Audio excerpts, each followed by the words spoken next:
পুরা লাইন এত গরমের লেগে একটু ফাঁকা ফাঁকা করে বানলে সুন্দর করে বইতে পারতো। পুরা লাইন বয়ে গেছে পোস্তগোলা গরুর হাটে। গিরা গাড়া দিয়ে ভরে গেছে। ভাইয়া কই থেকে আসছো? ফরিদপুর থেকে কয়টা গরু আনছো? 9টা।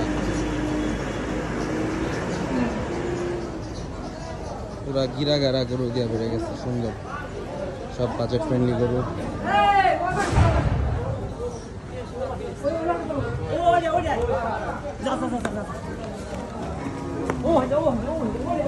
সব কি আপনার ফরিদপুর থেকে আসছেন? ফরিদপুর একই গ্রামের আশেপাশে ভাই ব্রাদার সবাই মিলে আসছেন। ফরিদপুরের গরু মাশাআল্লাহ সুন্দর গরু আসে করতে পোস্তগোলা গরু হাটে।